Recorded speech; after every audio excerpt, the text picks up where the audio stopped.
하나님의 말씀은요, 요한복음 17장 우리 20절에서부터 마지막 절 26절까지 우리 다 같이 보도록 하겠습니다. 우리 한 절씩 교독하도록 하겠습니다. 내가 비옵는 것은 이 사람들만 위함이 아니요 또 그들의 말로 말미암아 나를 믿는 사람들도 위함이니, 아버지여, 아버지께서 내 안에 내가 아버지 안에 있는 것 같이 그들도 다 하나가 되어 우리 안에 있게 하사 세상으로 아버지께서 나를 보내신 것을 믿게 하옵소서. 내게 주신 영광을 내가 그들에게 주었사오니 이는 우리가 하나가 된 것 같이 그들도 하나가 되게 하려 함이니이다. 곧 내가 그들 안에 있고 아버지께서 내 안에 계시어 그들로 온전함을 이루어 하나가 되게 하려 함은 아버지께서 나를 보내신 것과 또 나를 사랑하심 같이 그들도 사랑하신 것을 세상으로 알게 하려 함이로소이다. 아버지여, 내게 주신 자도 나 있는 곳에 나와 함께 있어 아버지께서 창세전부터 나를 사랑하심으로 내게 주신 나의 영광을 그들로 보게 하기를 원하옵나이다. 의로우신 아버지여, 세상이 아버지를 알지 못하여도 나는 아버지를 알았사옵고 그들도 아버지께서 나를 보내신 줄 알았사옵나이다. 다 같이 있습니다. 내가 아버지의 이름을 그들에게 알게 하였고 또 알게 하리니 이는 나를 사랑하신 사랑이 그들 안에 있고 나도 그들 안에 있게 하려 함이니이다. 아멘. 잠시 기도하겠습니다. 하나님, 주님 안에 거하기 원합니다. 또한 주님께서 내 안에 거하시기를 간구합니다. 이 시간에 하나님 앞에 나아가는 모든 심령들 가운데 하나님께서 찾아와 주시고 우리 안에 거하시며 하나님께서 우리 심령 가운데 하시는 말씀을 듣게 하시며 깨닫게 하시고 그렇게 순종하며 사는 귀한 믿음의 식구들 되게 하여 주시옵소서. 예수님의 이름으로 기도합니다. 아멘. 우리는 지난 시간에 거룩이란 주제로 참 부담이 되지만 그런 주제로 이야기를 나눴습니다. 그리고 오늘은 요한복음 17장을 마무리하면서 신앙이란 무엇일까에 대해서 한번 생각해 보려고 합니다. 우리 믿는 자들, 신자로서 우리는 흔히 신앙생활을 한다라고 얘기를 하죠. 그런데 신앙이란 어떤 것일까에 대해서 과연 얼마나 생각하고 고민해 보셨습니까? 어쩌면 사람마다 저마다의 정의를 내릴 수도 있어요. 그래서 일단 사전적 정의는 어떻게 정의하고 있는가 궁금해서 위키피디아라는 인터넷 사전을 찾아서 보았습니다. 인터넷 사전에서는 신앙의 정의를 이렇게 말합니다. 신앙이란 종교적 믿음의 체제를 확신하거나 신뢰하는 것이다 라고 정의를 내리고 있었습니다.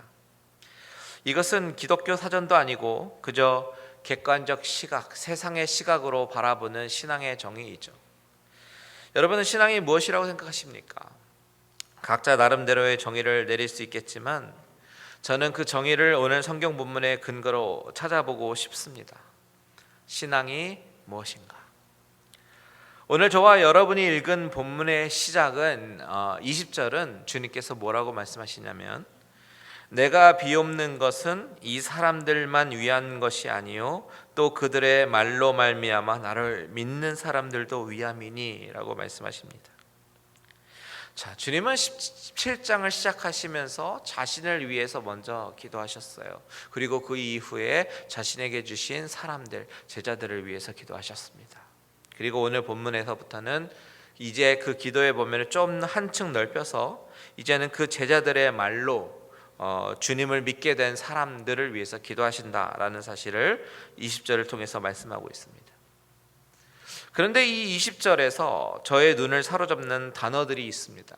그것이 무엇이냐면 바로 그들의 말로 말미암아라는 부분입니다. 그들의 말로 말미암아, 제자들의 말로 말미암아 나중에 예수님을 믿는 사람들, 그 사람들을 위해서 기도하고 계십니다. 바로 저와 여러분입니다. 예수님은 나중에 예수를 믿는 사람들, 그러니까 예수님께서 십자가에 돌아가시고 부활하시고 승천하셔서 이 세상 안 계실 때에 이 세상 사람들로 하여금 예수님을 믿게 하시는 방법이 뭐냐면 제자들의 말이라는 것이에요. 예수님이 살아계셨을 당시에는 예수님의 말씀을 직접 듣고 예수를 믿게 된 사람들도 있었을 것입니다. 그런데 예수님이 돌아가신 이후에는 예수님의 직접적인 음성을 통해서가 아니라 제자들의 말이라는 이 수단을 통해서 살아있는 복음의 말씀이 증거되게 하시고 그 복음을 통해서 수많은 사람들이, 정말 수많은 사람들이 예수를 믿게 됩니다. 그리고 그렇게 제자가 된 사람들은 또다시 증인이 되어서 또 다른 또 다시 복음을 증거하게 되고, 그런 방식으로 복음이 퍼져서 결국 저와 여러분이 최대의 수혜자가 되었습니다. 예수가 하나님의 아들이심과 그가 나의 구주가 되심을 알게 된 최대의 수혜자가 바로 저와 여러분 아닙니까? 그렇다면 이 시점에서 다시 한번 질문해 보고 싶은 질문이 있습니다. 그것은 왜 하나님은 오늘 본문에서 제자들의 말이라고 표현하고 고린도전서 1장에서 바울 사도가 이야기하는 것처럼 전도에 미련한 것으로 믿는 자들을 구원하실까라는 질문입니다. 제자들의 말을 통해서, 왜 하필이면 말을 통해서 말이라는 수단을 사용하실까? 여러분, 저에게는요, 제 주위에 전도 대상자가 있는데요, 그리고 기회를 엿보다가 어렵게 성경의 이야기를 꺼내서 전도를 시도해 본 적도 있습니다. 그런데 여러분도 아시겠지만 이 전도라는 것이 참 어려운 게 논리가 아니잖아요.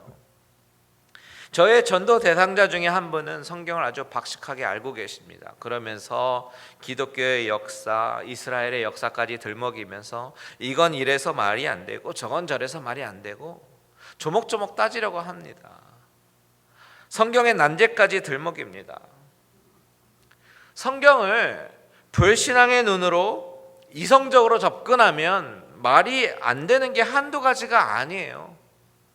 바다가 둘로 나뉘어져서 이스라엘 백성들이 그 사이로 지나가게 하시고요, 다니엘이 사자굴에서 그를 살아났는다든지, 아니면 엘리야가 까마귀를 통해서 음식을 공급받았다라는 것, 정말 우리의 이성으로는 이해할래야 이해할 수 없는 그런 부지기의 일들이 성경은 말하고 있습니다.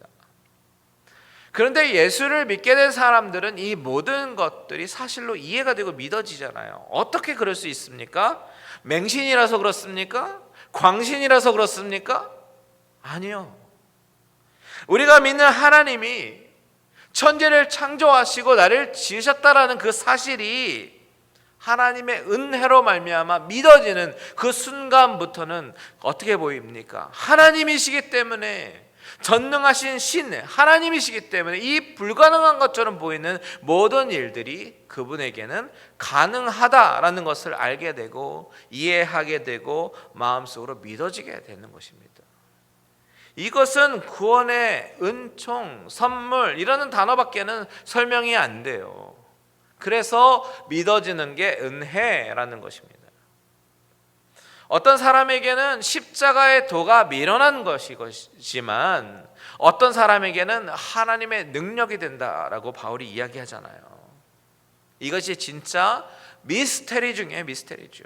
구원의 신비입니다. 그래서 이 신비한 구원을 전하는 사람의 입장은 이것을 정말 충분히 설명할 수가 없어서 더 답답하기도 합니다. 가끔 전도하다가 내가 믿는 예수님이 이런 분이다라고 설명할 길이 없어가지고 차라리 마음을 열고 보여줄 수 있었으면 좋겠어요. 내가 만난 예수님, 나의 삶에서 역사하시는 예수님, 그것을 간증하면서 설명할 수 있는 것이 그나마 우리가 할 수 있는 최선의 방법인 것 같습니다. 때로는 이 말이라는 방법이 아니라 만약에 능력이라는 방법으로 믿게 하셨으면 어땠을까라고 생각도 해보게 됩니다. 막 이적을 일으키면서 봐라, 이렇게 하나님 믿으니까 이런 능력을 경험한다. 이렇게 눈에 보이는 능력을 하나님 당신을 믿는 자들에게 막 부어주셔서 기적을 막 일으키게 하시면 이 세상의 사람들이 다 믿지 않을까? 그런 생각도 해봅니다. 그런데 오늘 본문의 말씀으로 다시 한번 하나님께서 우리에게 컨펌 하시는 것이 무엇입니까? 재확인해 주시는 것이 뭐냐면 제자들의 말로 사람들로 하여금 믿게 하신다라는 사실입니다. 이 사실을 통해서 가장 처음에 드렸던 질문으로 돌아가 볼까요? 신앙은 무엇일까? 한 가지 확실한 것은 신앙은 어떤 능력이나 방법에 의한 그런 문제가 아니라는 사실입니다. 또한 신앙은 논리도 아닙니다. 어떤 사람은 이렇게 이야기하기도 합니다. 종교가 다 거기서 거기 다 똑같은 거 아닙니까? 결국 착하게 살자는 거잖아요. 모하메드 따르는 이슬람 교도도 다 착하게 살려고 하고, 몰몬 교도들도 다 착하게 살려고 하고, 불교 신자들도 참선을 행하면서 살려고 하고, 마찬가지로 예수 믿는 것도 결국 다 착하게 살려고 하는 거 아닙니까? 그렇다면 굳이 기독교에만 구원이 있다라고 얘기하는 게 너무 억지 아닙니까? 라고 이야기하기도 합니다. 여러분 그렇습니까? 아닙니다. 예수를 믿는 것은 착하게 살기 위해서 믿는 것 아닙니다. 우리가 늘 경험하잖아요. 예수님을 마음의 중심으로 믿어도 끊임없이 넘어지는 것을 경험합니다. 예수 안 믿는 사람도 착하게 사는 사람이 있습니다. 그렇다면 신앙이 무엇입니까? 신앙은 어떤 행위의 완성이 아니라 바로 하나님을 아는 것입니다. 하나님을 알고 예수 그리스도를 알고 내 안에 계신 성령님과 교제해 나가는 것, 이것이 신앙입니다. 다시 말하면 신앙이라고 하는 것은 어떤 깨달음도 아니고 능력과 방법이 아니라 논리가 아니라 신앙은 바로 하나님과의 사귐입니다. 여기서 하나님과의 사귐이라고 하는 것은 우리가 지난 시간에 생각해 봤지만 하나님을 알아나가는 지식과 아주 밀접하다라는 것을 우리가 알게 됩니다. 하나님을 아는 지식이라고 하는 것은 한 번에 깨달을 수 있는 그런 성질의 지식이 아닙니다. 계속해서 알아나가는 거예요. 우리 지난주에 말씀드렸지만 처음에는 코끼리 다리 만졌지만 나중에는 꼬리도 만지게 되고 나중에 코도 만지게 되고 상하도 만지게 되면서 점점점 명확하고 정확하게 알아나가게 되는 것처럼 우리는 하나님을 믿게 되는 그 순간부터 이 성경 말씀을 통해서 점점점 알아나가면서 그 하나님과 교제를 하는 그 교제의 깊이가 점점 깊어지는 것이 바로 신앙입니다. 그래서 그 신앙의 시작은 하나님을 아는 것으로부터 출발합니다. 그래서 주님께서 17장 기도를 하시면서 3절에 뭐라고 하셨습니까? 3절 다 같이 한번 읽어볼까요? 시작. 영생은 곧 유일하신 참 하나님과 그가 보내신 자 예수 그리스도를 아는 것이니이다. 점점 성경을 통해서 하나님을 아는 지식이 구체화되고 내 삶 속에서 그분과 함께 더불어 살면서 그분이 내 삶 가운데 역사하심을 경험하고 교제하며 그 주님을 사랑하는 것이 신앙이기 때문에 그 예수님을 경험하지 않고 만나지 않으면 이 소중한 복음은 논리로 완벽하게 설명할 수 없습니다. 그렇다면 제자들의 입술을 통해서 전도하는 것은 어떤 것입니까? 바로 하나님을 소개하는 거죠. 소개하는 행위가 바로 말로 전하는 전도입니다. 그렇게 전도를 받아서 하나님을 아는 첫 발자국을 시작으로 이제는 2발자국, 3발자국 앞으로 나아가면서 그분을 점점 알아나가면서 그분과 점점 사귀어가게 되는 것이 신앙입니다. 어떤 분들은 신앙에 대해서 오해할 수도 있어요. 신앙생활이라고 하는 것은 그저 교회에 나와서 같이 예배드리는 것, 이 예배드리는 행위라고 생각할 수 있습니다. 하지만 여러분, 신앙은 이런 제의적 행위가 아닙니다. 종교적 행위가 아니에요. 예배 시간에 앉았다가 일어났다가 하는 행위가 아닙니다. 주기도문 외우고 찬송가 부르는 행위가 아닙니다.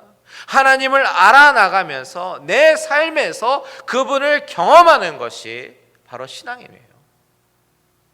예배는 하나님께 나아가는 날 우리가 다 같이 모여서 예배를 통해서 하나님께 드리는 영광의 순간이고요. 그런 순서를 참여했다고 해서 내가 할 수 있는 신앙생활 전부 다 하는 것은 아닙니다. 예전에도 말씀드렸지만 진짜 신앙생활은 예배당을 나설 때부터 시작하는 거예요. 매일매일 삶 속에 부딪히는 나의 상황 속에서 그 상황 가운데 역사하시는 하나님을 점점 알아나가고 그와 교제하고 사귀는 것이 진짜 신앙입니다. 교회에서 이루어지는 경건의 모양이 우리를 구원하지 않아요. 주님이 마태복음에서 말씀하셨잖아요. 나더러 주여 주여 하는 자마다 다 천국에 들어갈 것이 아니라고요. 내가 너희를 도무지 알지 못한다고, 내게서 떠나가라, 그렇게 말씀하셨습니다. 그렇다면 여러분, 저와 여러분을 향한 주님의 관심사가 무엇입니까? 오늘 그것이 본문에서 나오는데요, 바로 연합입니다. 21절을 다 같이 읽어볼까요? 21절 시작. 아버지여, 아버지께서 내 안에 내가 아버지 안에 있는 것 같이 그들도 다 하나가 되어 우리 안에 있게 하사 세상으로 아버지께서 나를 보내신 것을 믿게 하옵소서. 21절에 나타난 주님의 기도를 보면 주님의 기도와 간구는 그의 제사를 통해서 그들의 행위를 통해서 믿게 하옵소서라고 말하지 않습니다. 주님은 하나님을 알고 그와 하나가 되는 그 연합을 기도하고 계셔요. 우리는 바로 이 부분을 주목해 봐야 됩니다.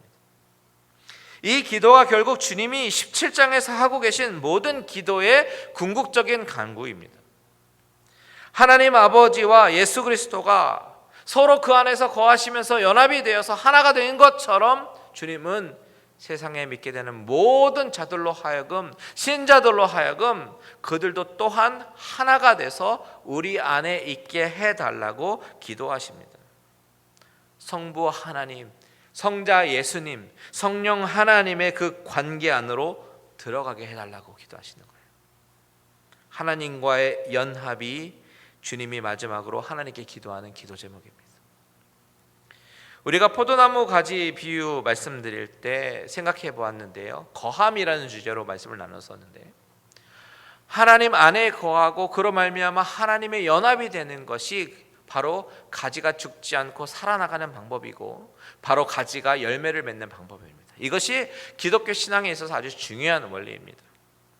신앙은 어떤 행위도 아니고 옳고 그름을 따지는 논리도 아니고 선하고 악하고를 따지는 것도 아닙니다. 다만 은혜로 말미암아 어느 날 갑자기 하나님의 말씀이 믿어지기 시작하면서 내 안에 거하시는 하나님과 교제하며 연합하며 하나님의 자녀가 되어져 가는 그 과정이에요. 프로그레션이라는 것입니다. 사실 주님의 이 기도는 여기가 처음이 아니에요. 17장 11절에 보면 후반절에 이렇게 말씀하시죠. 거룩하신 아버지여, 내게 주신 아버지의 이름으로 그들을 보존하사 우리와 같이 그들도 하나가 되게 하옵소서. 여기 보면 우리와 같이 그들도 하나가 되게 하옵소서라고 말씀하십니다. 여기서 우리라고 하는 것은 성부, 성자, 성령 삼위일체 하나님을 말씀하시는 거예요.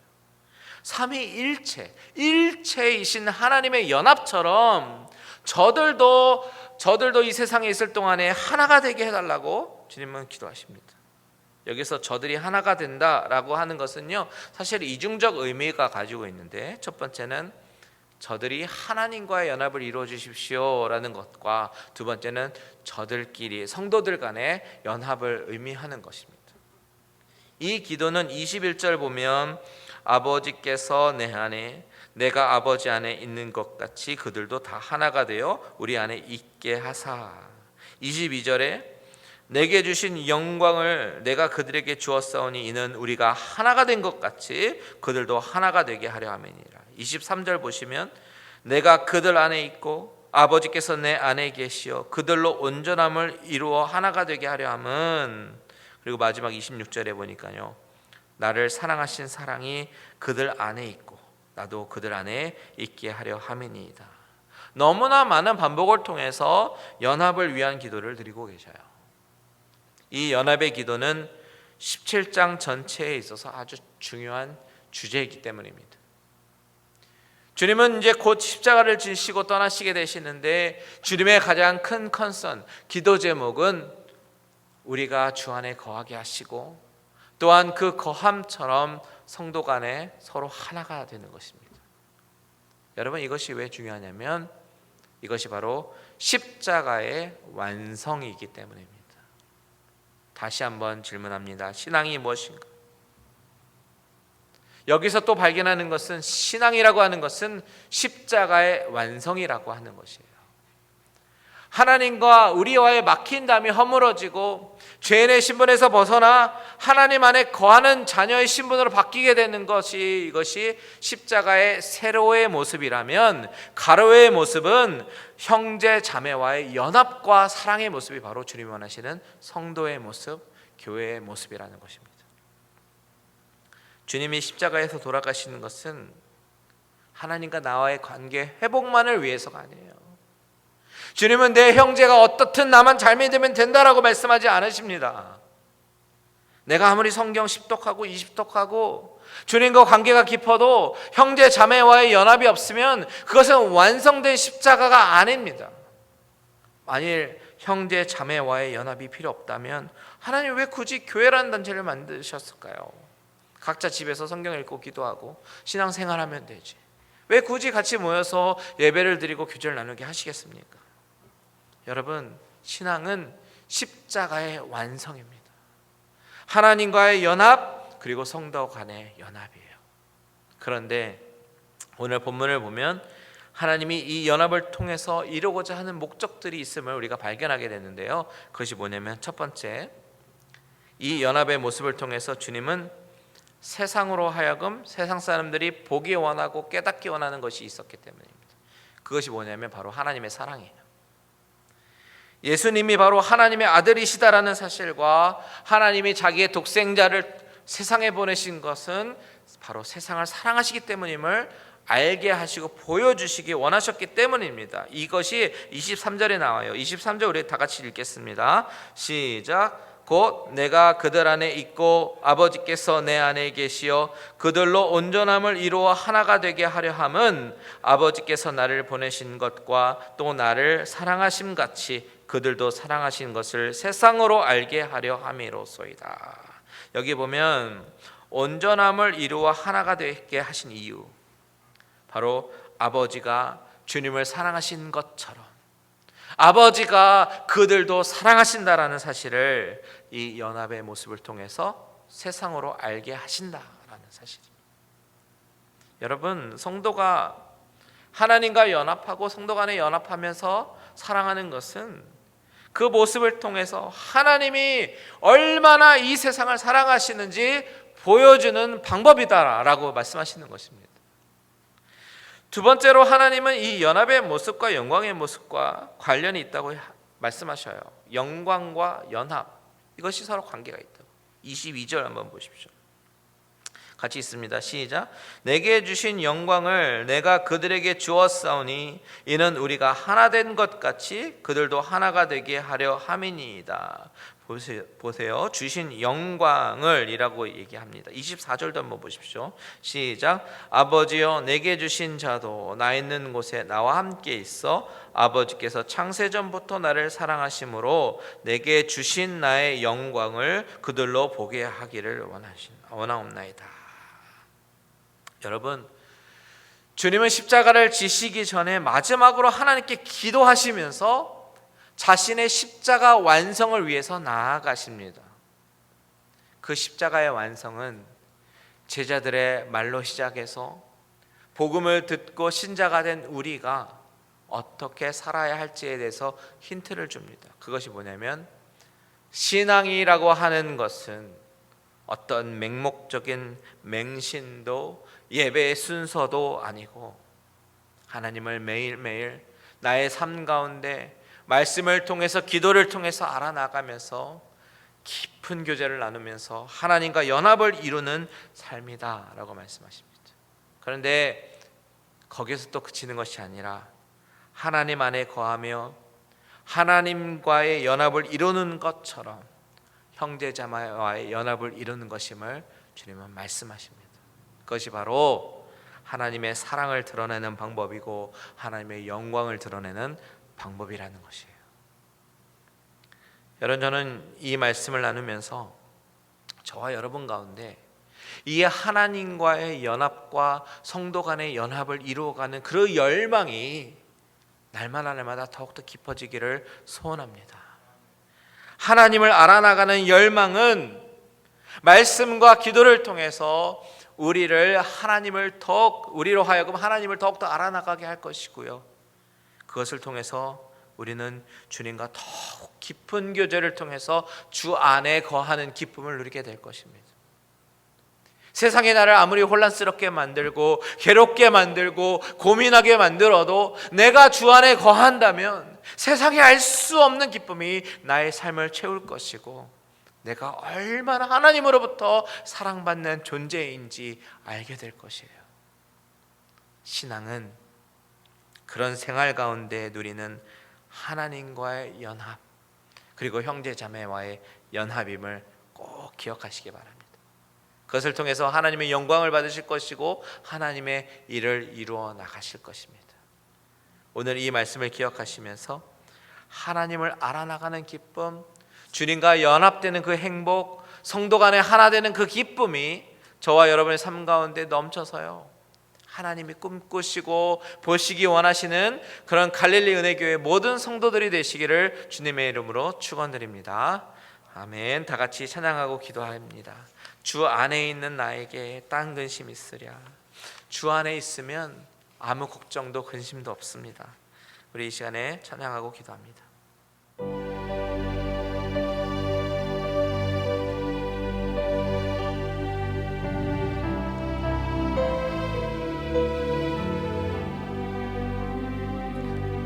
주 안에 있는 나에게 딴 근심이 있으랴.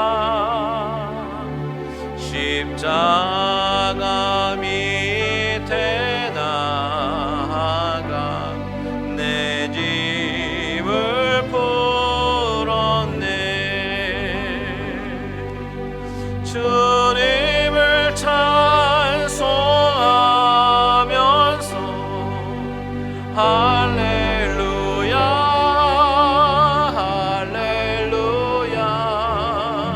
내 앞길 멀고 배도 나 주님만 따라. 우리 1절 다시 한번 찬양합니다. 주 안에 있는 나에게, 주 안에 있는 나에게 딴 근심이 있으랴. 십자가 밑에 나아가 내 짐을 풀었네. 주님을 찬송하면서 할렐루야 할렐루야. 내 앞길 멀고 배도 나 주님만 따라가리. 우리 이 시간에 다 같이 기도합니다. 여러분, 신앙이 무엇입니까? 신앙은 주님을 더 알아나가면서 주님과 깊은 교제를 나누고 주님과 연합을 이루며 형제자매와 연합을 이루는 것이 바로 신앙입니다. 여러분, 저와 여러분이 정말 신앙인이십니까? 그렇다면 우리 이 시간에 하나님 앞에 기도할 때, 하나님, 내가 정말 주님이 원하시는 신앙인이 되게 하여 주시옵소서. 주님이 원하시는 믿는 자가 되게 하여 주시옵소서. 주님과 연합을 이루고 형제자매와 연합을 이루는 참 믿음의 공동체가 되게 해달라고 다 같이 주님의 이름 한번 부르고 기도하겠습니다.